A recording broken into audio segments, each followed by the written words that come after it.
kami dari kelompok 2 akan mempresentasikan hasil kerja kami tentang gereja sebagai hamba Allah. Yang pertama, kita akan masuk pada pendahuluan. Pemimpin gereja adalah mereka yang terpanggil untuk melayani sesuai dengan otoritas Allah. Semua kuasa dalam gereja adalah milik Allah, dan pemimpin hanya berperan sebagai alat yang digunakan oleh Tuhan untuk melaksanakan tugas-tugas pelayanan.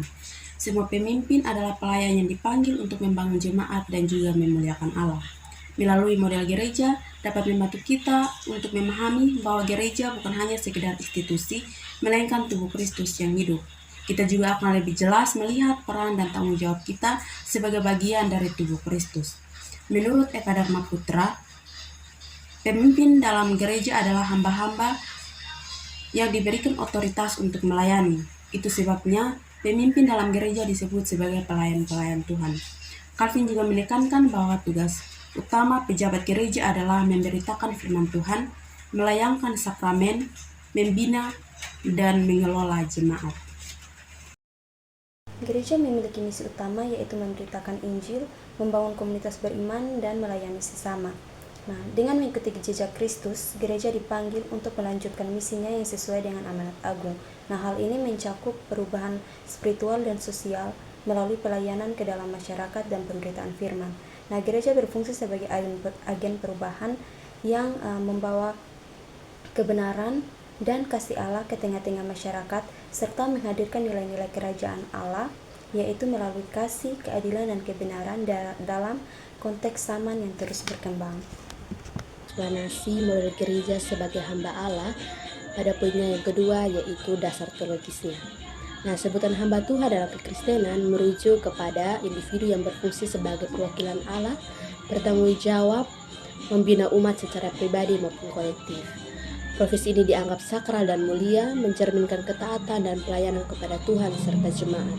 Seorang hamba Tuhan diharapkan menjalankan tugasnya dengan integritas, menjauhi kepentingan pribadi dan berkomitmen pada kehendak Allah. Dalam konteks gereja, gereja berperan penting dalam memperbaharui jemaat dan memelihara hubungan spiritual yang erat dengan Allah. Dalam 1 Petrus 2 ayat 9 hingga yang ke-10, gereja sebagai hamba Allah berarti komunitas yang dipanggil untuk melayani dan memuliakan Tuhan. Gereja bukan sekedar bangunan, tetapi kumpulan orang-orang yang telah dipilih Allah untuk keluar dari kegelapan menuju terangnya. Peran gereja sebagai hamba Allah mencakup yang pertama, memberitakan karya Allah, mengumumkan perbuatan-perbuatan besar Allah kepada dunia. Yang kedua, menjadi saksi, menunjukkan transformasi spiritual dan hidup yang mencerminkan iman. Dan yang ketiga ialah melayani, berfungsi sebagai komunitas yang saling mendukung dan melayani satu dengan yang lain. Dengan demikian, gereja berperan aktif dalam menyebarkan pesan keselamatan dan kasih Allah di tengah masyarakat. Gereja sebagai hamba Allah mengacu pada peran jemaat dalam melayani dan memuliakan Tuhan. Konsep ini terinspirasi dari teladan Yesus yang datang untuk melayani bukan dilayani, yaitu dalam Matius pasal 20 ayat 28, dengan ciri kepemimpinan sebagai hamba Tuhan yaitu komunikatif, tegas, lemah lembut, rendah hati, melayani, dan rela berkorban. Struktur gereja sebagai hamba Allah. Nah, gereja sebagai hamba Allah merupakan gereja yang menegaskan dirinya sebagai gereja pelayan. Artinya bahwa gereja hadir bukan untuk melayani dirinya sendiri, melainkan untuk melayani sesama sebagai wujud melayani Tuhan. Nah, gereja sebagai hamba Allah artinya gereja yang mau mengosongkan dirinya dari kebesaran dan keangkuhan dirinya sebagai hamba untuk melayani di dunia. Dan struktur-struktur gereja tersebut adalah untuk melayani Injil dan umat. Nah, dengan demikian gereja dipanggil untuk melayani sebagai hamba Tuhan dan hamba bagi kehidupan pelayanannya yang mewujud nyatakannya dalam panggilannya sebagai sakramen keselamatan Allah dan tubuh Kristus di dalam dunia. Nah, kita akan masuk pada poin yang berikut, yaitu fungsi gereja sebagai hamba Allah. Yaitu yang pertama, gereja sebagai rumah keselamatan. Yang kedua, gereja sebagai rumah roti. Yang ketiga, gereja sebagai rumah pemulihan. Dan yang keempat ialah gereja sebagai rumah pemberian. Kita akan masuk pada poin yang berikut, yaitu ciri khas gereja sebagai hamba Allah. Nah, yang pertama ialah gereja memiliki seorang Tuan yang adalah Allah sendiri. Yang kedua, gereja harus siap sedia terhadap tugas dan tanggung jawab yang diberikan oleh tuannya. Yang ketiga, gereja bersedia melaksanakan perintah dari orang lain.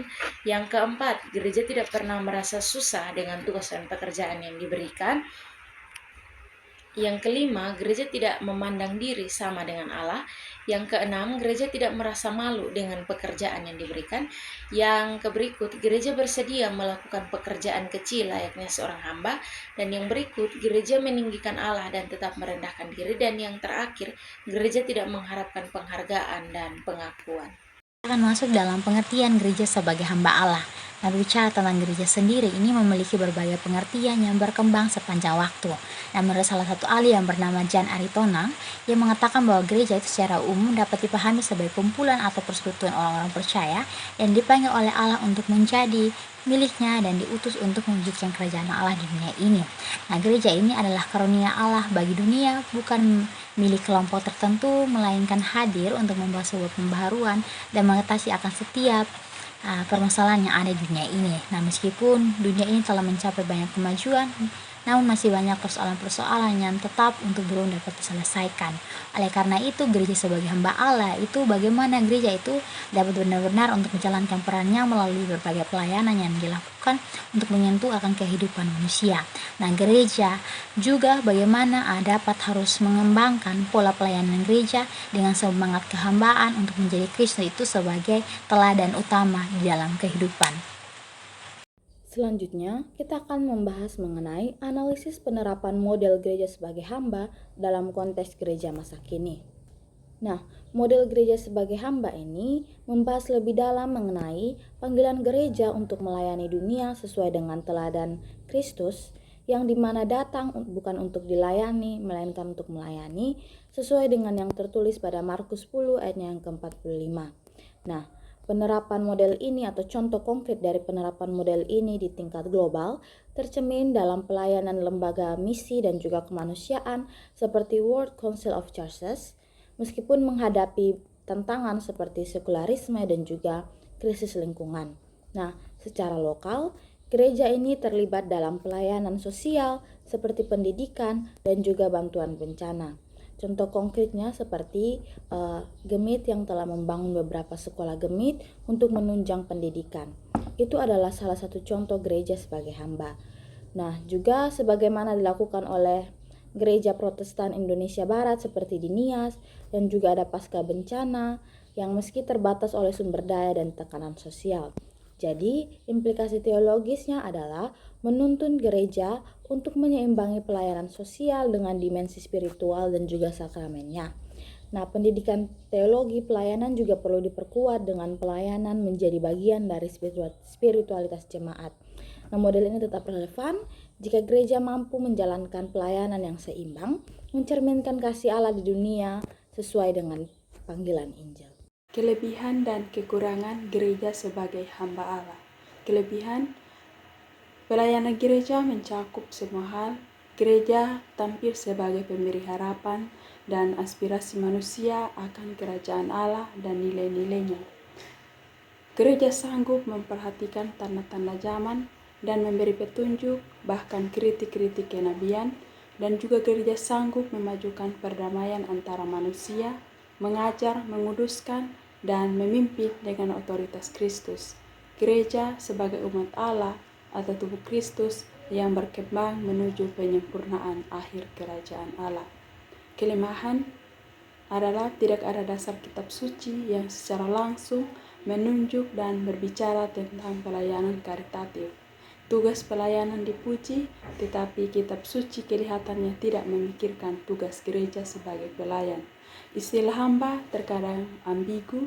Yesus adalah hamba bukan pertama-tama karena taat kepada dunia, tetapi kepada Allah Bapa. Relevansi dan tantangan, gereja sebagai hamba Allah harus bisa memimpin jemaat ke arah yang rohani melalui pelayanan firman Tuhan, pelayanan pastoral, dan teladan hidup yang benar.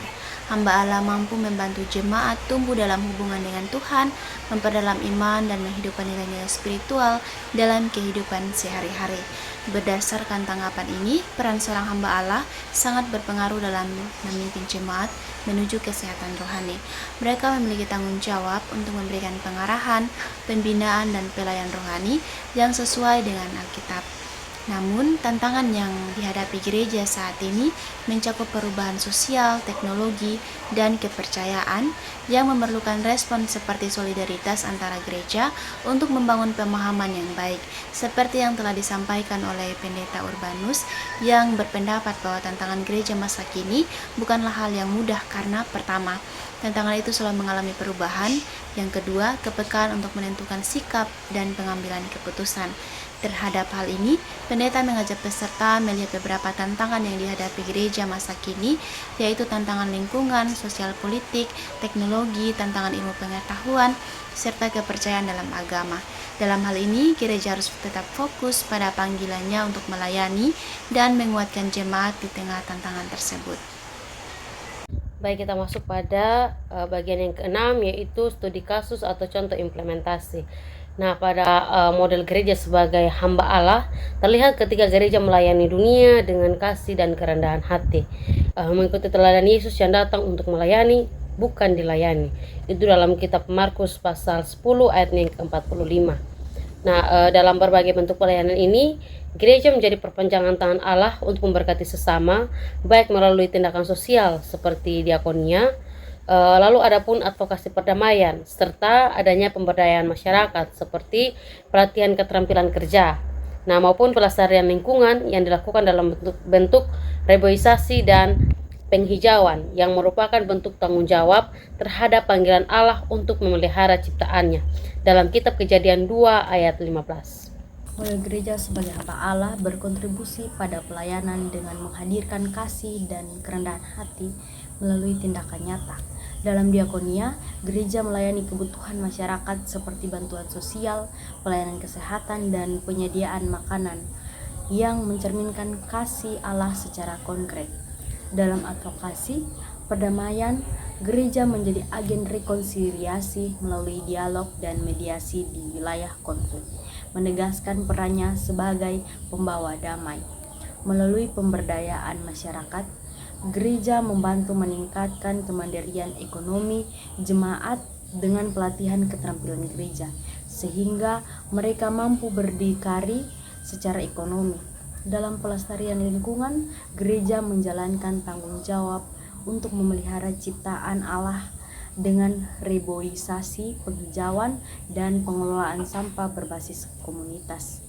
Menanamkan kesadaran lingkungan sebagai bagian dari ibadah. Dengan mengikuti teladan Yesus, gereja menjadi agen transformasi sosial yang relevan, membawa berkat nyata bagi dunia dan memperluas kesaksian iman melalui kasih yang diwujudkan dalam pelayanan. Masuk dalam bagian kesimpulan, gereja sebagai tubuh Kristus. Gereja dipahami sebagai tubuh Kristus di dunia dengan setiap anggota memiliki peran dan tanggung jawab untuk melayani dengan sesama. Gereja bukan hanya sekumpulan orang, tetapi tubuh yang dipersatukan oleh Kristus. Pemanggilan untuk melayani sebagai hamba Allah, gereja dipanggil untuk melayani Tuhan dan masyarakat. Pelayanan ini mencakup berbagai aspek baik dalam ibadah maupun dalam tindakan kasih terhadap sesama. Menjadi saksi Kristus, gereja memilih untuk menjadi saksi Kristus di dunia, yaitu dengan memberitakan kabar baik tentang keselamatan yang datang melalui Yesus Kristus. Mengutamakan kemuliaan Allah. Fokus utama gereja sebagai hamba Allah adalah untuk memuliakan Tuhan dalam segala hal. Melalui Roh Kudus, pelayan gereja sebagai hamba Allah tidak bisa dilakukan dengan kekuatan sendiri, tetapi membutuhkan kuasa dan bimbingan Roh Kudus yang memberi kemampuan dan hikmat untuk melayani. Yang berikut kita masuk pada bagian saran, rekomendasi untuk pengembangan model gereja di masa depan. Untuk mengembangkan model gereja di masa depan dengan tema gereja sebagai hamba Allah, ada beberapa rekomendasi yang dapat dipertimbangkan. Antara lain yang pertama, fokus pada pelayanan. Salah satu tindakan yang dapat dilakukan adalah mengidentifikasi kebutuhan. Melakukan riset atau survei untuk dapat mengetahui masalah-masalah yang dihadapi oleh jemaat. Dapat juga membentuk program, di mana menyelenggarakan program-program yang relevan dengan kebutuhan, seperti pelayanan pendidikan, pelayanan kesehatan, sosial, dan juga lingkungan. Yang kedua, membangun jemaat yang berkarakter hamba. Salah satu cara yang dapat dilakukan antara lain melalui pendidikan teologi praktis dengan memberikan pelatihan kepada anggota jemaat agar memiliki pemahaman yang lebih mendalam tentang panggilan untuk melayani. Contoh implementasinya, yang pertama, gereja yang membangun sekolah, memberikan pendidikan berkualitas bagi anak-anak di daerah yang kurang mampu, dan kedua, gereja yang mendirikan klinik kesehatan, memberikan kesehatan gratis atau dengan biaya terjangkau bagi masyarakat.